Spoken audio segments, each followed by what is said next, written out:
नमस्कार विद्यार्थी मित्रांनो. आज आपण मध्ययुगीन भारतीय इतिहासाची पुरातत्वीय साधने या विषयाकडे जात आहोत. हा विषय तसा मध्ययुगीन कालखंडासाठी फार महत्त्वाचा आहे, कारण या कालखंडाची जी पुरातत्वीय साधने आपल्याला उपलब्ध झाली आहेत त्या साधनांचा आधार घेऊन आपण मध्ययुगीन भारतीय इतिहासाचं लेखन, मध्ययुगीन भारतीय इतिहासाची विशेषत्वा करून मोगल कालखंडाच्या इतिहासाची मांडणी ज्यावेळेस करतो त्यावेळेस या साधनांचा वापर प्रामुख्याने केल्याशिवाय मोगलांचा इतिहास परिपूर्ण होत नाही किंवा परिपूर्ण केला जाऊ शकत नाही. म्हणून या साधनांचा अभ्यास आजच्या तासिकेमध्ये आपला विषय आहे. पहिलं साधन आहे नाणी.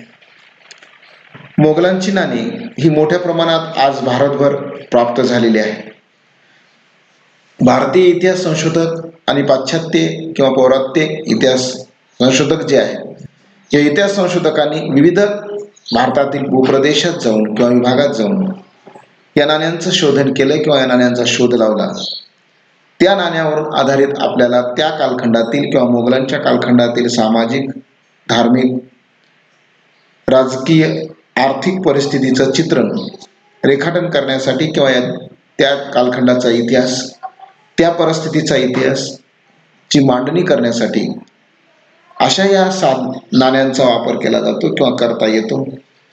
या नाण्यांच्या माध्यमातून त्या नाण्यावर असलेले जे विविध चित्र आहेत किंवा विविध प्रकारचे जे काही चित्र रेखाटन केले आहेत किंवा जे सिम्बॉल किंवा जे त्यांचे राजमुद्रा दिले त्या राजमुद्रावरून त्या नाण्यावर असलेल्या विविध चित्रावरून त्या नाण्यावर असलेल्या विविध प्राणी असतील, राजा असेल, राणी असेल किंवा तत्कालीन एखाद्या घटनेचं चित्रण असेल तर त्या चित्रणावरून आपल्याला त्या मोगल कालखंडातील किंवा त्या बादशहाच्या कालखंडातील सामाजिक, राजकीय, आर्थिक परिस्थितीचं चित्रण करता येते. कारण मोगलांच्या नाण्यावर आपल्याला जर आपण बघितलं तर पानांचं, फुलांचं, वेलींचं, त्याचबरोबर जे चित्र रेखाटले गेले त्या चित्रावरून त्या प्राण्यांचं महत्त्व, त्या वेलीचं महत्त्व त्या राजघराण्यामध्ये किंवा त्या राजाच्या किंवा मोगल बादशहाच्या कालखंडातल्या लक्षात येते. याचबरोबर आणखीन जर विचार केला तर त्या कॉईनला किंवा ते जे नाणं आहे तर त्या नाण्याला वापरला गेलेला धातू, हा धातू कोणता आहे? सिल्वर आहे, गोल्डन आहे का मिश्र धातूचा आहे किंवा तांब्याचा आहे? त्यावरून त्या कालखंडातील मोगलांच्या, त्या मोगल बादशहाच्या कालखंडातील आर्थिक परिस्थिती आपल्याला लक्षात येते. आपण एकीकडे म्हणतो शहाजहानच्या कालखंडात सुवर्णयुग म्हटलं येतं किंवा शेरशाह सुरीचं गोल्ड कॉईन आपल्याला उपलब्ध आहे. अकबराच्या कालखंडातील अनेक सुवर्ण नाणी आपल्याला उपलब्ध आहे. या नाण्यावरून आपल्याला लक्षात येते की त्यांच्या कालखंडातील आर्थिक परिस्थिती कशी होती. त्या म्हणजे आजही जर बघितलं तर एखाद्या देशाची आर्थिक व्यवस्था कशी आहे किंवा मजबूत कशी आहे जर आपल्याला बघायचं असेल तर त्या देशाचं चलन हे कोणत्या धातूमध्ये आहे हे तत्कालीन समाज व्यवस्थेचं चित्रण, आर्थिक व्यवस्थेचं, राजकीय व्यवस्थेचं दिसून येते. त्याचबरोबर मोगलांच्या नाण्याला जर आपण बघितलं तर त्यांची राजभाषा कोणती होती किंवा प्रशासकीय भाषा ज्याला म्हणतो आपण. आज आपल्या भारत सरकारच्या आपल्या नोटवर आपल्याला विविध भारतातल्या विविध भाषा, राजभाषा ज्याला म्हणतो आपण, त्या भाषांचा उल्लेख RBI करते. त्याच पद्धतीनं मोगलांच्या इतिहासामध्ये किंवा मोगलांच्या इतिहासाच्या अभ्यास करत असताना मोगलांच्या नाण्यावर जी भाषा लिहिली आहे, जी लिपी लिहिली आहे, त्या लिपीवरून त्यांची राजभाषा कोणती होती ही आपल्याला लक्षात येते. म्हणून मोगलांच्या इतिहासाचं रेखाटन करताना किंवा इतिहासाची मांडणी करत असताना आपल्याला नाणे हे अत्यंत विश्वासू असं साधन हे मोगलांच्या कालखंडातलं दिसून येते. दुसरं आपण साधन जर विचार केला तर दुसरं साधन आपल्याकडे आहे ते म्हणजेच किल्ले. मध्ययुगीन कालखंडामध्ये प्रत्येक राज्याने आपली राजकीय शक्ती दर्शविण्यासाठी किल्ल्यांची निर्मिती केली. आणि राजपूत असतील, महाराष्ट्रातील मराठी असतील किंवा उत्तर भारतातील मोगल असतील किंवा दक्षिणेतील टिपू सुलतान असेल, म्हणजे जे काही मध्ययुगीन कालखंडामध्ये भारतामध्ये किंवा आधुनिक कालखंडापर्यंत ज्या काही व्यक्तींनी आपल्या राजकीय सत्तांतरे केली त्यांचे प्रामुख्याने किल्ल्यांचं बांधकाम या घराण्यांनी केलेलं होतं. मोगलांच्याही कालखंडामध्ये आपल्याला अनेक किल्ल्यांचं बांधकाम केल्याचं दिसून येते किंवा किल्ले बांधले होते. मोगलांनी हे किल्ले संरक्षण सोयीसाठी मोठ्या प्रमाणात बांधलेले होते, ज्यामध्ये आग्राचा किल्ला, दिवाने आम, आग्र्याचा किल्ला जर बघितला आपण तर दिवाने आम, दिवाने खास, दिवाने असे म्हणजे प्रत्येक किंवा आपल्या महाराष्ट्रातल्या किल्ल्यांचं केलं, प्रतापगड असेल, राजगड असेल, रायगड असेल, पन्हाळा असेल किंवा सिंहगड असेल, त्याला आपण कोंढाणा, पूर्वीनं, यासारखे जर किल्ले बघितले किंवा मोगलांचे विविध बांधलेल्या त्यांनी जर किल्ल्यांची जर आपण रचना बघितली किंवा मग राजपुतांनी बांधलेल्या किल्ल्यांची जर बघितलं, चित्तोडचं असेल, उदयपूर असेल, जयपूर असेल, या किल्ल्यावरून आपल्याला त्यांच्या वैभवाची साक्ष लक्षात येते, त्यांच्या आर्थिक परिस्थिती लक्षात येते, त्यांची राज्यव्यवस्था लक्षात येते. कशा पद्धतीने दिवाणी आम आहे. दिवाणी आम म्हणजे काय, ज्याला आज आपण लोकसभा म्हणतो. म्हणजे सामान्य माणसाला ज्या ठिकाणी बसण्याचं किंवा सामान्यांचं प्रतिनिधित्व जिथं होतं त्याला दिवाणी आम.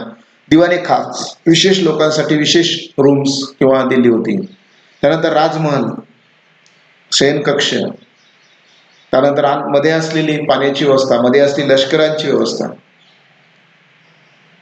त्या ठिकाणी असलेल्या सर्व सोयी सुविधा, यावरून आपल्याला लक्षात येते की त्या कालखंडात मोगलांच्या राजकीय परिस्थितीचं, त्यांच्या आर्थिक परिस्थितीचं, त्यांच्या प्रशासकीय व्यवस्था कशी होती याचं पूर्ण आपल्याला चित्रण किंवा त्याचा इतिहास मांडणी करायचा असेल तर या किल्ल्यांचा आधार घेऊन किंवा किल्ल्याला सहाय्य घेऊन आपल्याला मोगलांच्या इतिहासाची मांडणी करता येते किंवा करू शकतो.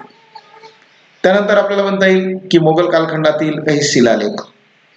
मोगलांच्या कालखंडामध्ये आपल्याला काही शिलालेख सापडलेले आहेत, विशेषतः किल्ल्यावर किंवा गावकुसाबाहेर आपल्याला काही शिलालेख सापडतात. या शिलालेखाच्या माध्यमातून आपल्याला मोगलांच्या इतिहासाची मांडणी किंवा मोगलांच्या इतिहासाचे लेखन किंवा चित्रण करता येते. कारण या शिलालेखामधून त्यांनी शेरशाह सुरीचे शिलालेख असतील किंवा मोगलांच्या कालखंडातले शिलालेख असतील, या शिलालेखातून आपल्याला त्यांनी का, हेतू कोणता आहे. कारण आपण गेल्या वर्षी अभ्यासलं की शिलालेखाचा लेखन करण्याचा हेतू असतो, तो हेतू कोणता होता, लेखनकर्ता कोण आहे, राजा कोण होता, कोणत्या इसवी सणात दिला गेला, म्हणजे त्यांची सर्व सामाजिक स्थिती, राजकीय स्थितीचंही चित्रण आपल्याला या कालखंडातील शिलालेखावरून करता येते. म्हणजे आज आपण जर बघितलं, विचार केला तर शिलालेख असतील, किल्ले असतील, नाणे असतील, या साधनावरून किंवा या विविध पुरातत्वीय साधनाचा आपण जर एकंदर अभ्यास केला तर या साधनावरून आपल्याला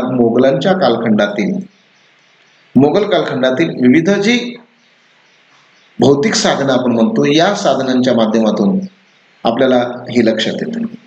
त्यानंतर मोगलांच्या कालखंडामध्ये ताम्रपट, फार मोठ्या प्रमाणात मोगलांच्या कालखंडामध्ये आपल्याला ताम्रपट उपलब्ध झालेले आहेत. ज्या पद्धतीनं शिक्के उपलब्ध झाले आहेत, ज्या पद्धतीनं चलन त्यांचं प्राप्त आहे, त्याचप्रमाणे अनेक ताम्रपटही प्राप्त झालेले आहेत.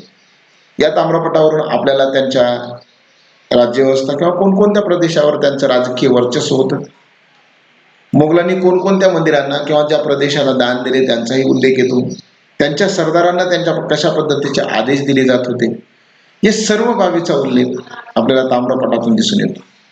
म्हणून ही ताम्रपट सुद्धा मध्ययुगीन भारताच्या इतिहासाची मांडणी करत असताना एक विश्वसनीय साधन आपल्याला म्हणता येईल. आणि मोगल कालखंडातील सर्वात महत्त्वाचं जे साधन असेल किंवा महत्त्वाचं जे साधन आपण म्हणतो ते म्हणजेच मोगल कालखंडातील जी स्मारक किंवा अवशेष निर्माण केले गेले आहेत, त्या अवशेषावरूनही आपल्याला हे लक्षात येते की मोगलांच्या कालखंडातील हे जे अवशेष आहेत किंवा जे मोगलांनी अनेक वास्तू निर्माण केलेले आहेत.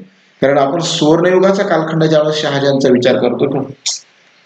विचार करतो त्यावेळेस त्या साधनांच्या माध्यमातून आपल्याला हे लक्षात येते की मोगलांच्या राजकीय इतिहासाची मांडणी करत असताना, मोगलांच्या आर्थिक सुबत्तेची मांडणी करत असताना किंवा सुवर्णयुग आपण ज्यावेळेस मोगलांचं म्हणतो त्यावेळेस मोगलांच्या राजकीय परिस्थितीत, सामाजिक परिस्थितीत, आर्थिक परिस्थितीपेक्षा त्याच्या सुवर्णयुगाकडे जेव्हा जावं त्यावेळेस मोगलांच्या कालखंडात निर्माण केलेल्या वास्तू असतील, ज्या वास्तूमध्ये जर आपण विचार केला तर त्या वास्तू प्रामुख्यानं लाल किल्ला असेल दिल्लीचा, दिल्लीची जामा मस्जिद असेल, बाबरी मस्जिद असेल अयोध्येची, त्यानंतर हुमायूनची कबर असेल, शहाजहानची कबर असेल, अकबराची कबर असेल किंवा फतेपूर सिक्री असेल किंवा आग्र्याची जामा मस्जिद असेल, आग्र्याचा किल्ला असेल किंवा त्याचबरोबर ताजमहल असेल.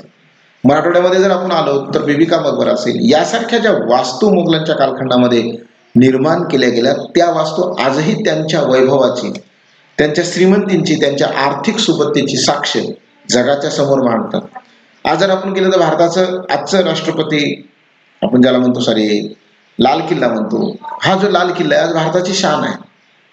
किंवा भारतात जर बुलंद दरवाजा असेल, फतेपूर शिकरी असेल, किंवा आज जगातल्या 8 आश्चर्यापैकी एक आश्चर्य म्हणून ओळखल्या जाणाऱ्या आपण ताजमहल म्हणतो, हा ताजमहल सुद्धा मोगलांच्या कालखंडात बांधली गेलेली भव्य वास्तू आहे. अशा ज्या वास्तू मोगलांच्या कालखंडामध्ये निर्माण केल्या गेल्या, त्यावरून आपल्याला एक लक्षात येते की मोगलांच्या इतिहासामध्ये किंवा मोगलांच्या इतिहास लेखन करत असताना त्यांचे वैभव, त्यांच्या या वास्तू या मोगल कालखंडातील इतिहासाच्या मांडणी करण्यासाठी अत्यंत विश्वासू अशा पद्धतीच्या हे साधनं आहेत. विद्यार्थी मित्रांनो, या पुरातत्वीय साधनासंदर्भात जर तुम्हाला आणखीन डिटेल्स जर काही पाहिजे असतील तर आपण एक करू शकता की यूट्यूबवर, आपण तुमच्याकडे जे यूट्यूब आहेत त्या यूट्यूबवर एकच काम करा तुम्ही की मुघलकालीन नाणी असं तुम्ही टाईप करून त्यामध्ये त्याचे व्हिडिओ बघा. तुम्हाला लक्षात येईल की ते नाणी किती महत्त्वाचे आहेत, त्या नाण्यावर काय काय चित्रण केलं गेलं आहे, कोणत्या पद्धतीची लेखन आहे, त्याचा अर्थ काय होतो. अकबराच्या नाण्यावर ज्या फारसी भाषेमध्ये लेखन केलंय, अरबी भाषेमध्ये जे लेखन केलंय, किंवा अल्लाह हा शब्द जे लिहिलाय त्याच्यामध्ये अल्लाह अकबर किंवा अल्लाचं महत्व, अकबराच्या कालखंडात दीन इलाही संदर्भातलं वर्णन आहे, हे सर्व त्यांच्या नाण्यावर आहे. किंवा याच बरोबर हे ज्या वास्तू निर्माण केल्या गेल्या आहेत मुघलांनी, या वास्तूमध्ये आपल्याला त्यांनी निर्माण केलेले शिलालेख आहेत.